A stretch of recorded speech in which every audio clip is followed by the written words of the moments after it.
My name is Professor Hall, and I welcome you back again to another session of KCPS Homeroom.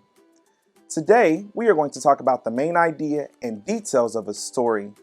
Did you know that the main idea is what the story is mostly about? Now, that's different than the subject in that the main idea tells you what it is mostly about in like a whole phrase or a sentence, not just the subject. And then the details are examples or facts that tell us more and support the main idea. So the details support the main idea. We're going to read the story called Stand Tall, Molly Lou Mellon. Join me as I read along.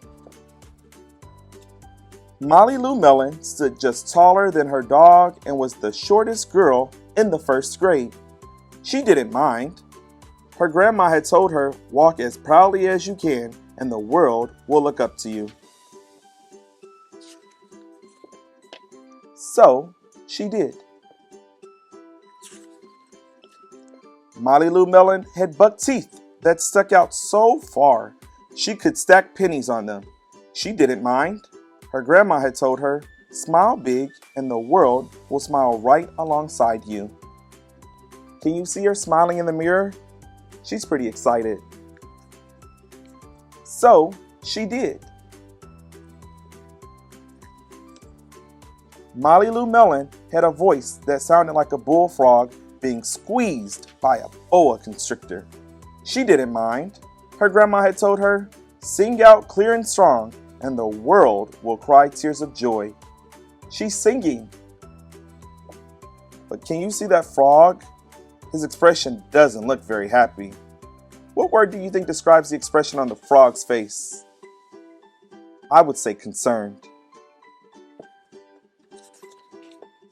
So she did. As you can see in this picture, she's very happy. You can even see she's in the air. Molly Lou Mellon was often fumble-fingered. She didn't mind. Her grandma had told her, "Believe in yourself, and the world will believe in you too." Fumble-fingered means that she dropped things or she was very clumsy. Can you tell in the picture that there are things all over the floor? She's even got a cup on her head, and there's a stack of dishes that she's carrying on the other side of the page. So she did. Then Molly Lou Mellon moved to a new town. She had to say goodbye to her grandma and all of her friends. That's a pretty hard thing to do at 6 years old. She's moving away and she's saying goodbye. How do you think she feels about that right now? Would you say that she's feeling sad or nervous or even anxious? Have you ever had that experience before where you had to move away? I have, and I was really scared. And starts in a new school. That's always scary. On the first day of school, Ronald Durkin called her Shrimpo in gym class. When the game started, Molly Lou Mellon caught the football, ran under the legs of Ronald Durkin, and scored a touchdown. All the children thought, "Wow, she's good." And Ronald Durkin felt very foolish. He couldn't believe that she could do that. And he was really mean to her. What was the name that he called her? He called her Shrimpo, and that means somebody that's very, very tiny. On the second day of school, Ronald Durkin called her Bucky-Toothed Beaver. Molly Lou Mellon took out her pennies, stacked 10 high on her teeth, and smiled as big as day. All the children smiled with glee, and Ronald Durkin felt very foolish. All the children are excited. They like it. They think it's really, really cool. But Ronald Durkin is trying to make fun of her. On the third day of school, Ronald Durkin said, "You sound like a sick duck. Honk, honk." Molly Lou Mellon sang out a quack so clear and strong that it made Ronald Durkin somersault backwards, hit his head, and have to go to the nurse. All the children cried with joy to be free of Ronald Durkin for the rest of the afternoon, and Ronald Durkin felt very foolish. Uh-oh, he somersaulted backwards. That means he flipped backwards. He couldn't believe it. On the 4th day of school, Ronald Durkin said that she made the snowflake all wrong, but Molly Lou Mellon opened up her paper and revealed the most beautiful snowflake of all. All the children oohed and ahed, even Ronald. So we know that Molly Lou Mellon is very creative. She can create lots of different things, and her snowflake was really, really magnificent. On the 5th day of school, Ronald Durkin brought Molly Lou Mellon a stacking penny for her tooth and smiled at her. I wonder, did you think that characters could change throughout a story? I knew that characters could change throughout the story because Ronald Durkin has changed. He even gave Molly Lou Mellon a penny to stack on her tooth. Sounds like he might want to be friends with her. I don't know, let's find out. That night, Molly Lou Mellon took out a pencil and paper and wrote a letter to her grandma. Dear Grandma, I wanted to tell you that everything you told me was exactly right. Love, Molly Lou Mellon. And can you see on that page, it looks like Grandma is reading the letter that Molly Lou Mellon wrote to her. And there's a cat on the top of the chair. Now, let's think about the main idea and the details in this story. In order to do that, we have to reflect upon what happened in the story. Let's go back to a couple of the pages in the story. We know that at the very beginning, that Molly Lou Mellon was the shortest girl in her class. Everybody was always much taller than her. And then on the next set of pages, we realize that her teeth are really, really big. But her grandma tells her, in other words, just be who you are. And then we find out that Molly Lou Mellon is very clumsy. She drops several things while trying to wash dishes. Additionally, we also learned that her voice, when she sings, sounds like a boa constrictor. So Molly Lou Mellon has a lot of things that are different about her, things that, in fact, could get her teased. And when she moves to her new school, people end up teasing her about it. And unfortunately, Ronald Durkin was one of those kids. So I would say that the main idea is that you should be who you are. And that's one of the lessons that Molly Lou Mellon learned. Be exactly who she was. She didn't change herself for anything. In fact, she had a mantra or some kind of thought that she said to herself every single time. And it came from what her grandmother had always taught her. Now let's talk about details that support that. We know that details support the main idea. A good detail from this text is that when she was at the new school and called Shrimpo, she scored a touchdown while playing football. So we knew that that's a detail. Another really good detail is that when she was stacking pennies on her teeth, that all the other kids smiled and they were amazed at what she could do. So she had confidence in herself. And I would say the very last detail is when she tried to sing and Ronald Durkin tried to make fun of her, and he ended up somersaulting backwards because she could sing so well. As you continue to read this week in your stories, I want you to think about what are the main ideas or details and reflect upon those and think about them in ways to help you become a better reader. I thank you so much for joining me this week as we read Molly Lou Mellon, and I can't wait to see you again soon. Have a great week.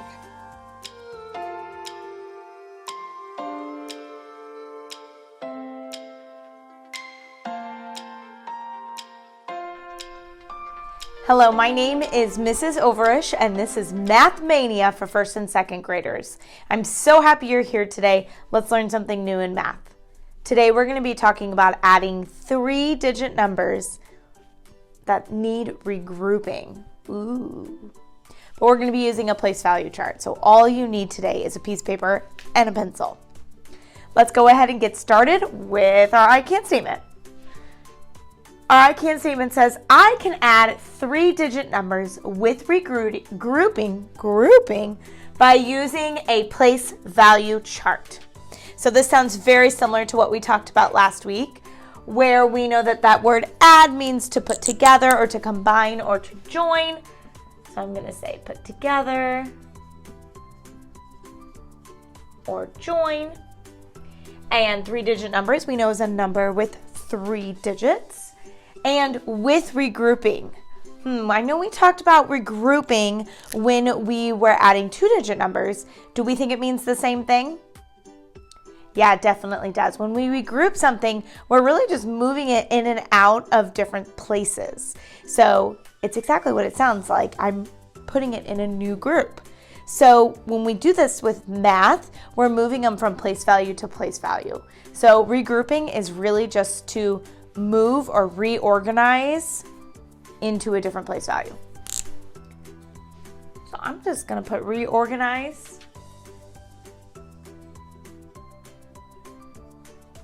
And then by using a place value chart, and our place value chart helped us last week add 3-digit numbers, and it's gonna really help us this week when we get to that regrouping piece because it's a really good visual. So this tool is going to help us see all the different values of the numbers, and then we'll be able to regroup to see all the different values as well. So our place value chart shows us the value of each number.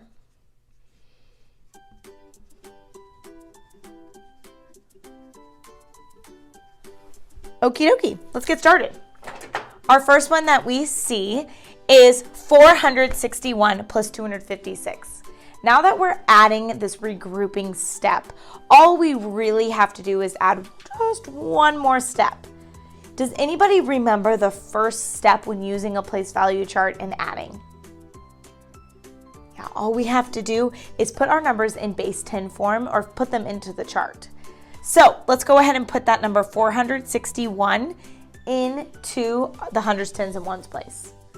Now last week I talked about how important it is that we always start in the ones place, and that's really going to come into play this week. And I'll show you what I mean when we get to it. So 461, I see there's a 1 in the ones place, a 6 in the tens place, 1, 2, 3, 4, 5, 6. And a 4 in the hundreds place. So I draw 4 hundreds. Now I can't stop there. I got to move to our next step. Our next step is to put the number 256 in base 10 form in the same chart. So I see there's a 6 in the ones place. 1, 2, 3, 4, 5, 6.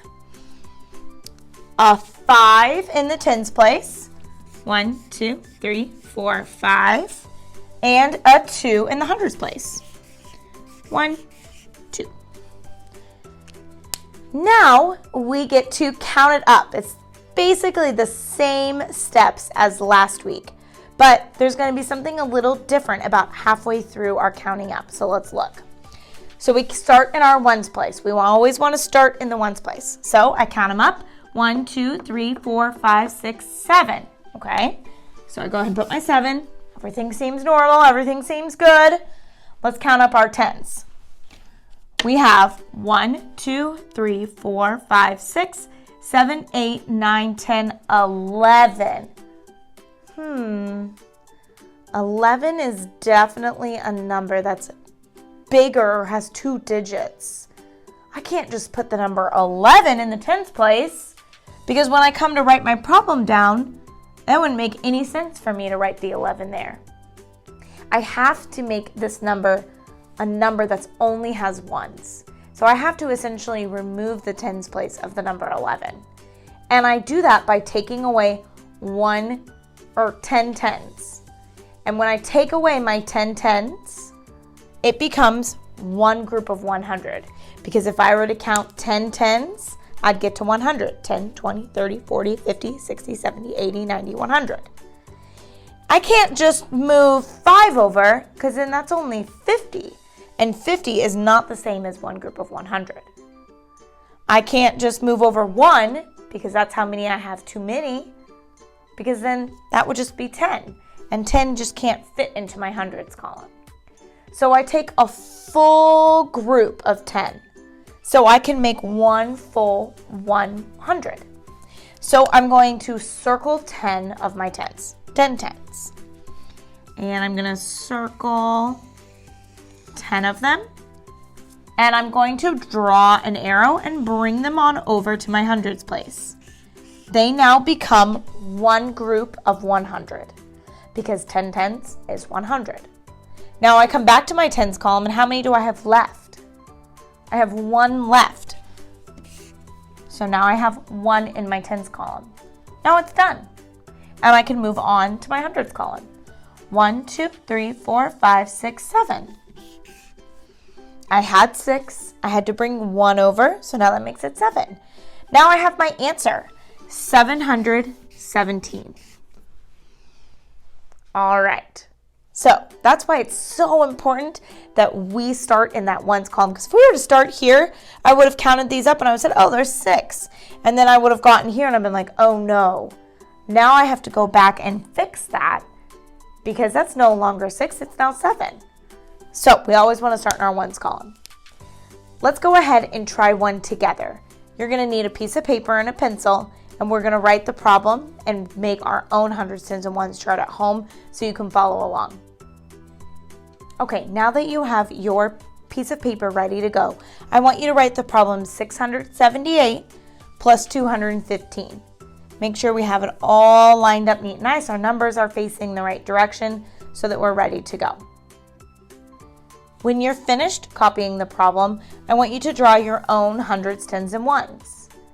Last week I talked about how the best way to do this is just to take your pencil and with whatever space you have left on your paper, draw 1 line across. And then you'll take 2 lines to draw down, leaving space in the middle of them for that tens column.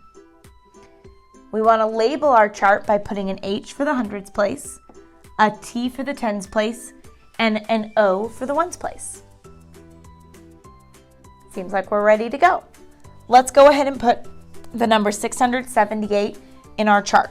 So I want to start in the ones place, and I see that there's an 8. So I'm going to draw 8 ones. Let's do that together. 1, 2, 3, 4, 5, 6, 7, 8. Now I'm going to move to my tens column. How many tens do you see? 7. 1, 2, 3, 4, 5, 6, 7. And how many hundreds? That's right, 6. 1, 2, 3, 4, 5, 6. Now, of course, we need to do the same thing for the number 215. So I take my 215 and I look at my ones place. I see a 5. So I'm going to put a 5 ones in my ones place. 1, 2, 3, 4, 5. How many tens do I have? 1. And how many hundreds? 2.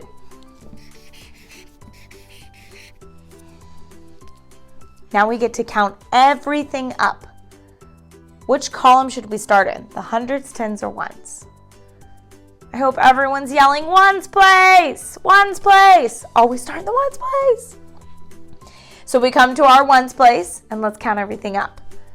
1, 2, 3, 4, 5, 6, 7, 8, 9, 10, 11, 12, 13. I can't just come over here and write 13 in the ones place. Ooh, what should I do? What can I do? Well, I know that if I take 10 ones, that would equal one group of 10.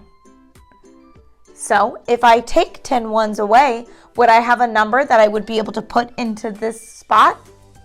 I would. So again, I'm going to count up 10. I'm going to circle them, and I'm going to move them on over to the next place value. I can't just move away how many I need to be moved. Let's say I moved away 3. 3 ones does not equal 110. I have to do 10. The lucky number is always 10. So I'm going to count up 10. And I put a little circle on it, and I drag it over, and I add it to my tens place. Now how many do we have left in the ones place? We have 1, 2, 3. Let's go ahead and count up our tens now. We can't forget the one we just added. Let's maybe start with it so we don't forget it. 1, 2, 3, 4, 5, 6, 7, 8, 9. 9 is a good number to have. And then finally, we count up our hundreds place. And how many hundreds do you see? You're right, there's 8. So now, whoops, my 8 didn't make it. There we go. Now we have our answer, 893. How about you go ahead and flip your paper over and let's get ready for another one. Now that you have your paper flipped over, on it I want you to write 427 plus 384. After you have written the problem down, go ahead and create your hundreds, tens, and ones chart. All right, so 427 is our first number we're going to put into our chart today. And I know that I'm going to start in my ones place. So I see 7. So I have 1, 2, 3, 4, 5, 6, 7. I move to my tens where I have 2. Move to my hundreds where I have 4.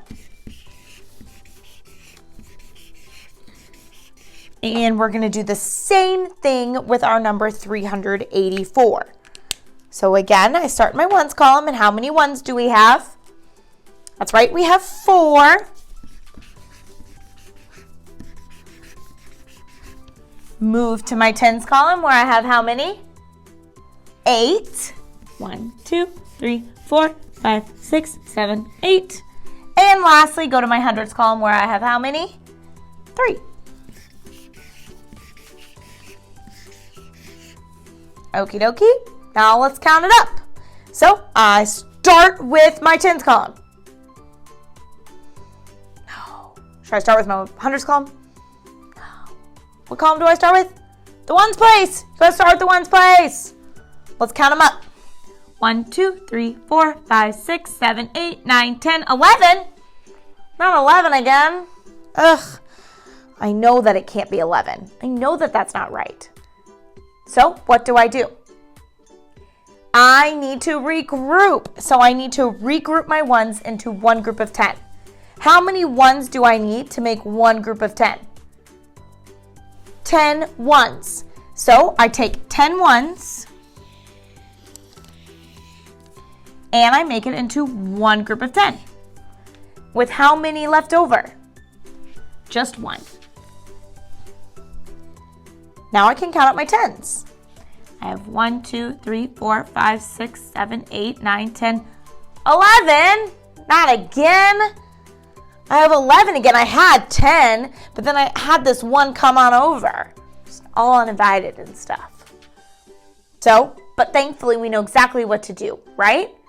So if I have 11 and I need to regroup my tens, I want to make them into one 100. How many tens do I need? That's right, I need 10 tens to make one 100.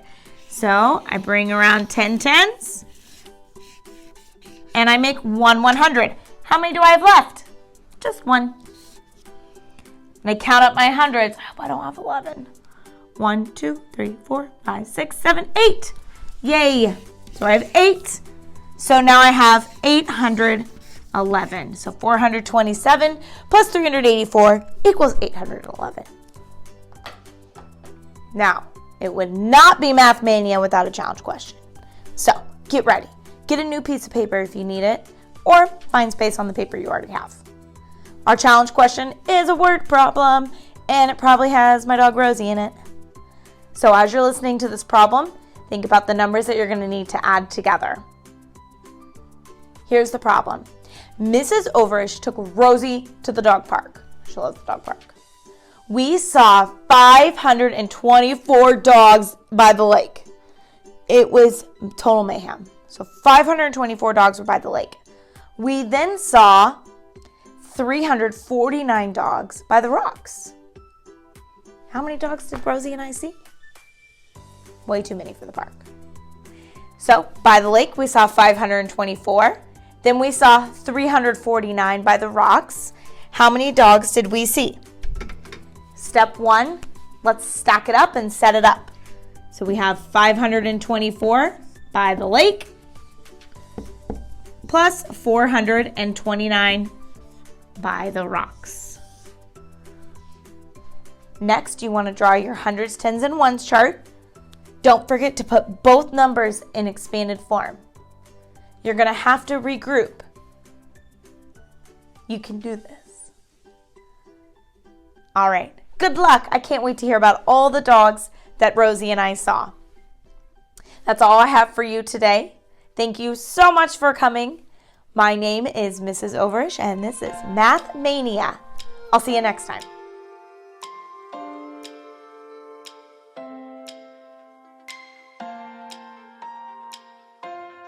Hello and welcome back to first and second grade science with Miss Allen. We have been learning all about our planet Earth. On Earth, there are living and non-living things. You may already know a little bit about this, but today we're going to learn more and some details about it. I have a question for you. What makes something a living thing? How do you know if something is living? What makes something a non-living thing? How do you know if something is not living? Well, let's find out. A living thing eats, grows, reproduces, moves on its own, and breathes. It is living. It is living. I know why. I know why. It eats, it breathes, it grows. It eats, it breathes, it grows. It is alive. It is alive. Let's learn about that in a little more detail. So we know that a living thing needs to eat, grow, reproduce, move on its own, and breathe. A living thing needs to eat. Why? A living thing needs to eat because food gives you energy. Think about when you haven't eaten. How do you feel? Living things need to eat to get nutrients. This food that a living thing eats can be different based on what species it is. For example, we are living things and humans eat foods such as vegetables, fruits, breads, proteins, and the plant is also a living thing, but it gets its nutrients or its food from sunlight using a process called photosynthesis. So a plant is a living thing, but it doesn't eat the same foods that a human who is a living thing does. A living thing needs to breathe. When a living thing respirates or breathes, it gives the cells inside itself energy. A living thing grows. Think about a human. A human grows over time. Think about a dog. A dog starts as a puppy and it has a life cycle. It grows over time. Living things grow. An earthworm is a living thing, and did you know if an earthworm loses parts of its body, it can grow it right back? A living thing reproduces or has more of itself. A living thing produces offspring. Humans have babies, dogs have puppies, and some living things lay eggs. A living thing can move all by itself. Humans walk, some living things wiggle or crawl, fly or swim. A living thing moves all on its own. A car moves, but it's not a living thing because it's not moving by itself. It is moving by an engine or a machine. Finally, one last thing, living things excrete. Humans do this when they use the bathroom. Living things get rid of waste from their body. We're going to play a game and I'm going to show you some images and quickly see if you can decide. Is it living or is it non-living, and why? Is a dog a living or non-living thing? It's a living thing. Why? Dogs need food and water to live. They breathe air and move on their own. A dog is a living thing. Is a rock a living or non-living thing? It's a non-living thing. Why? Rocks do not grow, reproduce, or breathe. They are non-living. Is an airplane a living or non-living thing? It is a non-living thing. Why? Airplanes do not move on their own. They do not need food or water to survive. They are non-living. Is a butterfly a living or non-living thing? It is living. Why? Butterflies move, grow, and reproduce. Butterflies lay eggs. In the picture, the butterfly is getting nutrients from the flower. A butterfly needs to eat to survive. It is living. Are pencils a living or non-living thing? They are a non-living thing. Why? Pencils do not breathe air or need nutrients. They are non-living. Is a fish a living or non-living thing? It is a living thing. Why? Fish reproduce, excrete waste, and breathe through gills. They are living. Finally, a tree. Is it a living or non-living thing? It is a living thing. Why? Trees grow over time. They take in nutrients from water and soil through the roots. They are a living thing. I'd like you to find a space sometime today outside of your house or at a window to look outside and see how many living and non-living things you can find. Get a piece of paper and write the word living and non-living to create 2 columns. Once you've created your 2 columns for living and non-living, walk around your space and see what you can find that is living or non-living. As you can see in my example, I found 3 living things: my dog, a plant, and my sister. I found 4 non-living things: a table, rug, window, and blanket.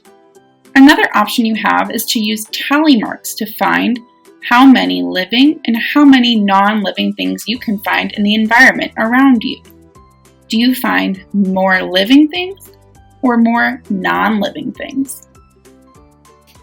Thank you so much for joining me this week as we learned about living and non-living things. See you next time.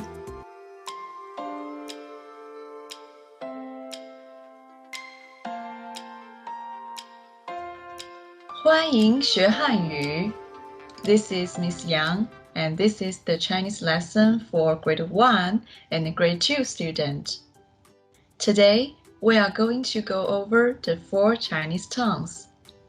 What you will need today is a notebook and a pencil if you need to take note. Okay, let's get ready to learn. Our can-do statement for today. I can distinguish the 4 Chinese tongues. I can pronounce the 4 Chinese tongues. I can write the tongue marks of the 4 Chinese tongues. Great! Now, let's try the tongue air training. There are 4 Chinese tongues. The first one is a high-level tongue. For example, ma, ma. The second tongue is a rising tongue. For example, ma, ma. The third tongue is a low rising tongue. For example, ma, ma. The fourth tongue is a falling tongue.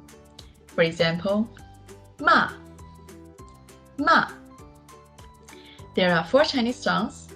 So the first one, ma. The second one, ma. The third one, ma. The fourth one, ma. Great. Those are examples. Now, let's see how can we mark the tongues. Please use your hand gesture to mark the 4 tongues with Miss Yang. Ma is a flat tongue. So the tongue mark is flat. Ma, ma, ma. Second tongue is a rising tongue, so we mark like this. Ma, ma. The third tongue is a low rising tongue, so the tongue marks like this. Ma, ma.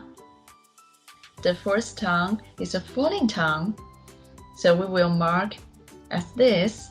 Ma, ma. Great. Now let's see more examples. 请听我说，请听我说。汤，汤，糖，糖，糖，糖，烫，烫。Great. Now, please listen and say the tongue. Use your hand gesture. Try to mark the tongue with Miss Yang. Tang, tang, tang means soup. Tang, tang, tang means candy. Tang, tang, tang, to lie down. Tang, tang, tang is very hot. Great. Now let's see more examples. Shu, shu, shu, shu, shu, shu, shu, shu. Great. Let's listen next group. 请听我说。风，风，风，风，风，风，凤，凤。Great. Now let's listen one more group. Bye, bye, bye, bye, bye, bye, bye, bye. Great. Now, please use your hand gesture to mark the tongue with Miss Yang and say the tongue together. Shu, shu, shu, shu, shu, shu, shu, shu. Great. Now let's try another group. Please also say the tongue and mark the tongue with Miss Yang.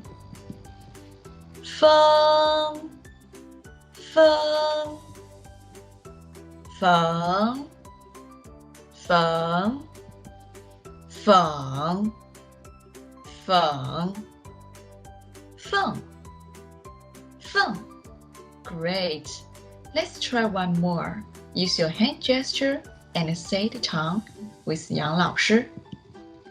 Bye, bye, bye, bye, bye, bye, bye, bye. Great. Now let's focus on the first and second tongue.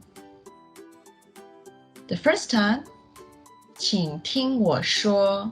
Please listen to me and try to distinguish the first and the second tongue. 糖，糖，听停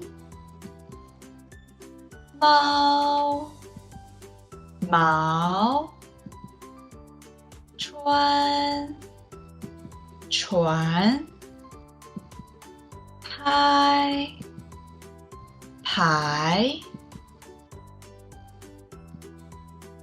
Great. Now let's try together. Please use your hand gesture to mark the first and second tongue with Yang 老师。汤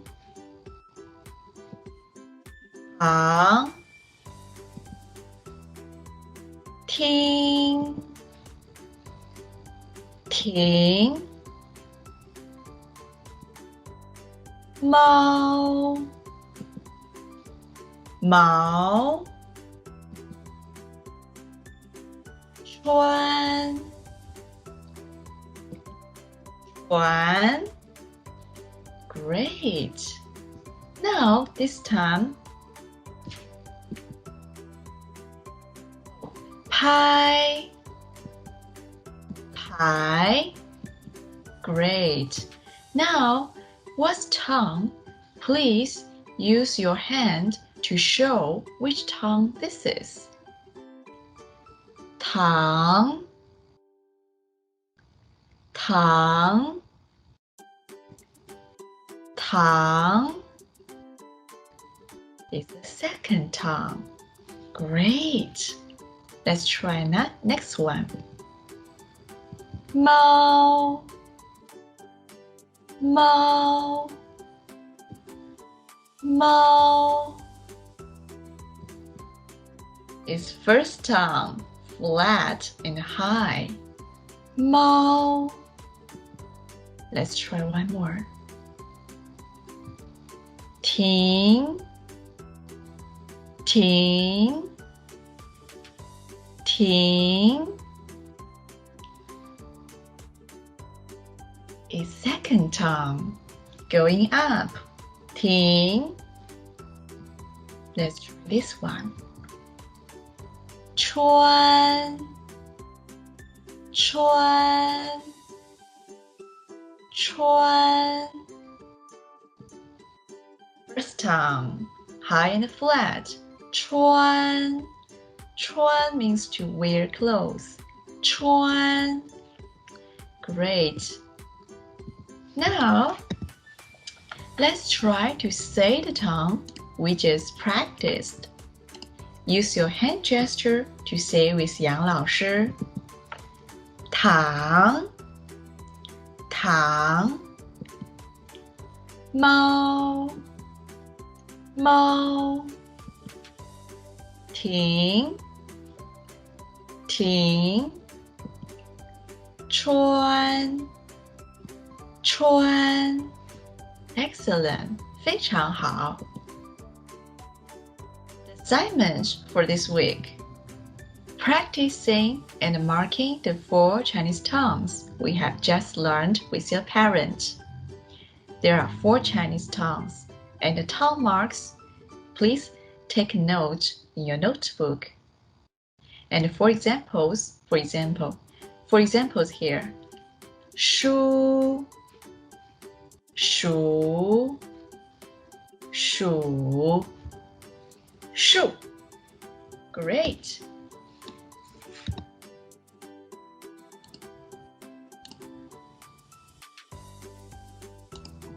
Now, let's conclude our lesson for today. It has been my pleasure having you in this lesson. This is Miss Yang. See you next week. 再见，再见。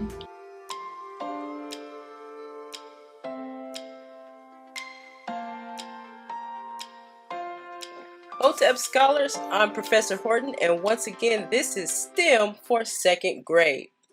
We've been talking all about matter. We said that matter has 3 states: solid, liquid, and gas. Solid is matter with both size and shape. Liquid is matter with size but no shape.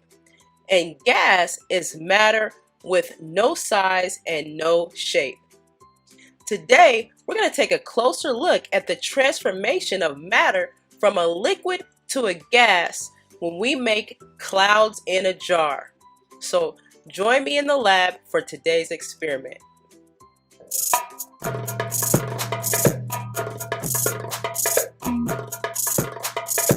Alright scholars, we are back in the lab and ready to make our clouds in a jar. For this experiment, we will need warm water, ice, and some sort of aerosol spray. I chose to use disinfectant spray, but you might choose to use maybe hairspray. Make sure you get your parents' assistance and their permission. You will need warm water for this experiment. We're going to start off by making one spray of our aerosol spray into the jar. Quickly put the metal lid over the jar but upside down, and we're going to put the ice inside of the upside down lid. So I'm going to go ahead and pause here so I can kind of explain what's going on.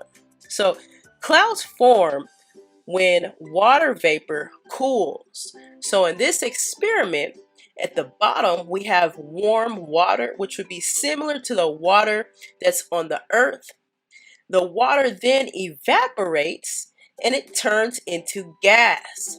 In that process, we are using ice to cool down that water vapor, and that's forming a cloud. Also, if you take a close look at the size of the jar, you'll notice that there are water droplets dripping down the sides of the jar. This is called condensation. This also happens when you drink a cold glass of water on a warm day.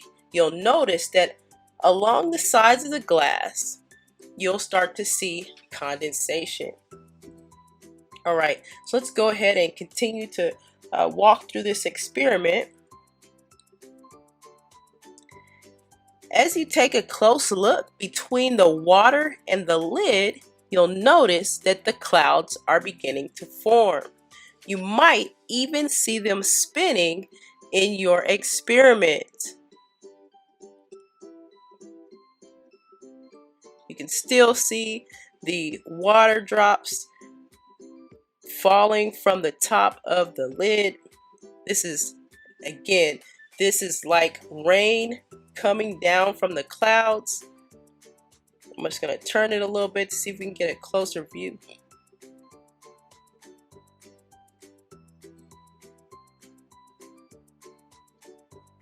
All right, yes. So, and when I zoom in, you can get a closer look at the clouds as they form inside of our jar. All right. At the end of your experiment, go ahead and also remove the lid from your jar. And you'll notice that the clouds begin to escape from the jar. It's a little bit thicker than smoke, almost like fog. All right, scholars. Once again, try this experiment out at home. You will need your parents' permission. Once again, you will use hot water. It does not need to be boiling. It doesn't need to be boiling hot, but it does need to be hot. So because of that, you must get your parents' permission. Just as a side note, you must also make sure that the lid is metal. You don't have to use a lid. You might use a metal container of some sort. If you have a metal bowl, anything that will cover the entire top of the jar. You're going to fill that with ice, and within 1 to 2 minutes, you'll immediately start to see the cloud form. Also, don't forget that one spray of the aerosol into the jar before you put the ice on top of it. And in this experiment, the aerosol acts as the dirt and dust would act in the actual atmosphere.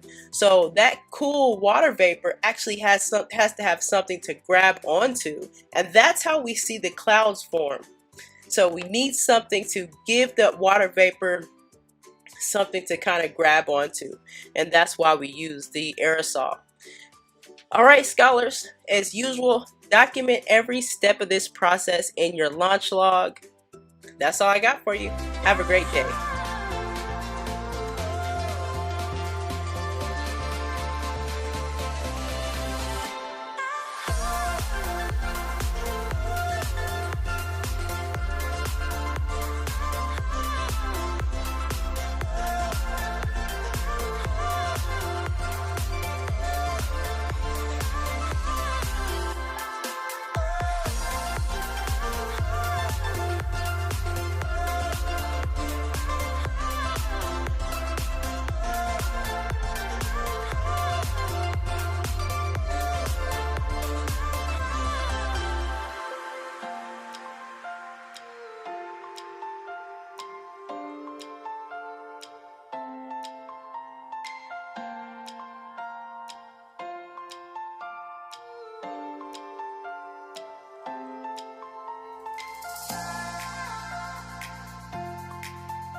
Welcome to Foreign Language Academy, Kansas City one and only emerging school for Chinese and Spanish.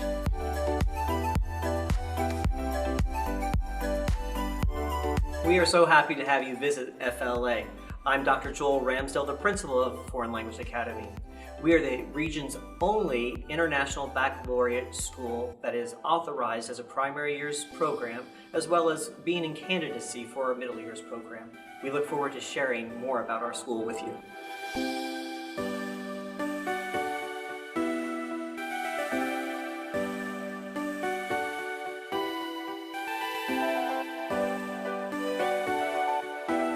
Bienvenidos al cuarto grado. Immersion is the best way for a student to become fluent in a foreign language.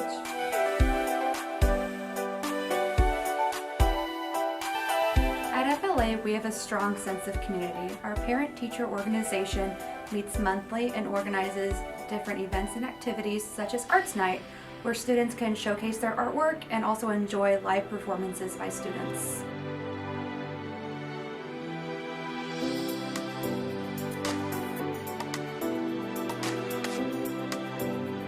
Each year, the 8th grade Spanish student fundraise to help support a trip to Costa Rica.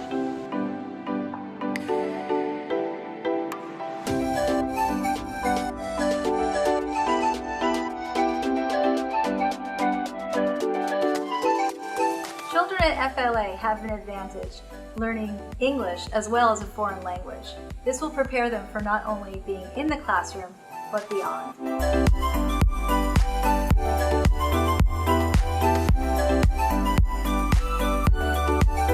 When our families join FLA, they select a school for their kids that is elementary and middle school. our students are able to experience the full immersion program since kindergarten all the way to 8th grade.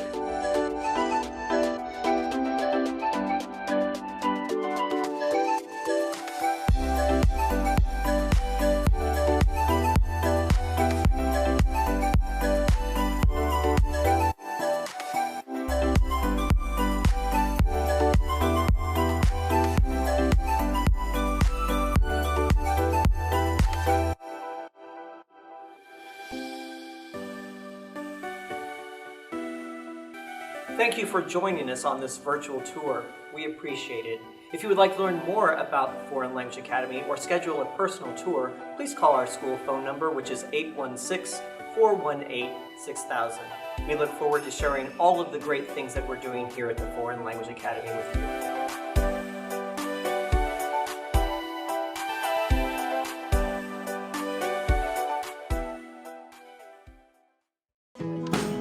Kindergarten is great at Kansas City Public Schools.